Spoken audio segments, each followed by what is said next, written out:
Hi, I'm Luke Searveld. Welcome to another episode of Meet the Gaffer. We're back on green screen. We're at a location. We had a setup. We had to block out windows, large windows. We've got a 20 by 20 solid, 12 by 20 solid put lengthwise, and then another 12 by 20 solid just to block off all the ambient light hanging out here. Then we've got a Nanlux 1200C that's acting as our key. That's coming through magic cloth, just a 6 by of that. Nothing too exciting here. It's just 5600 full bore, but coming through the magic cloth, it provides a really nice soft key. And then I'm using the snap bag, but no front. And then we've got a 650C coming through another 6 by, and that is a quarter grid. And then we're able to bring that up, bring that down easily via the blackout software. And that's actually going through an Apollo Bridge. So swapped out the AKS, checking out the Apollo Bridge. It's working great. The rest of the lights are basically Kinos, LED Freestyle Kinos. Our key and fill are filling out the green really nicely. This is a 12 by 20 green. We've taped it down so that when people stand on it, they don't move it too much. And then got a little scratch on the left, scratch on the right. Those have soft boxes on it, DOP choice soft boxes, and that's a Select 31, Select 31. And then we've got a Select 41s that are just adding a little bit on left and right on the green. That's not, perfectly filled out by the key and fill. And then we have a little extra 2 Freestyles, 4 foot by 2 unit Freestyles that are adding to the front green here.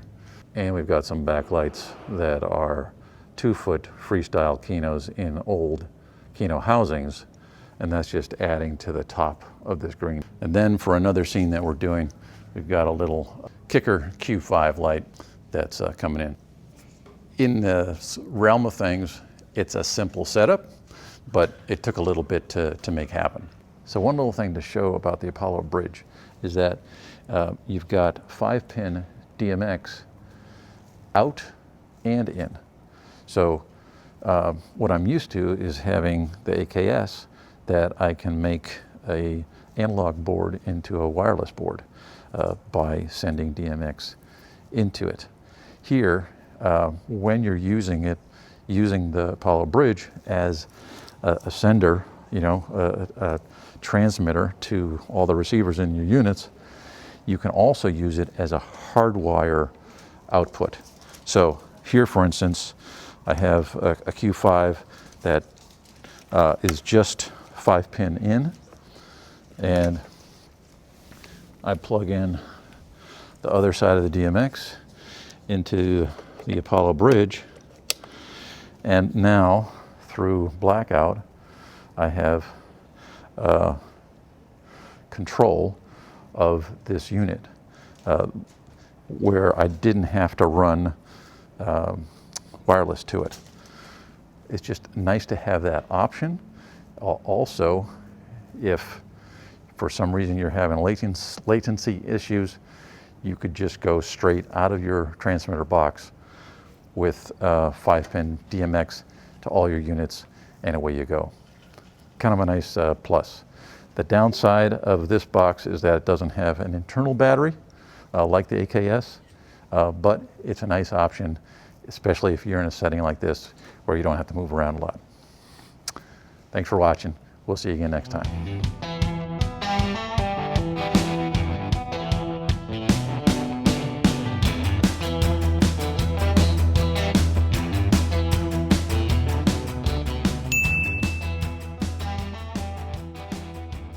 Within the last 2 weeks, I've worked on 2 shoots where we've had to light for head-to-toe green screen.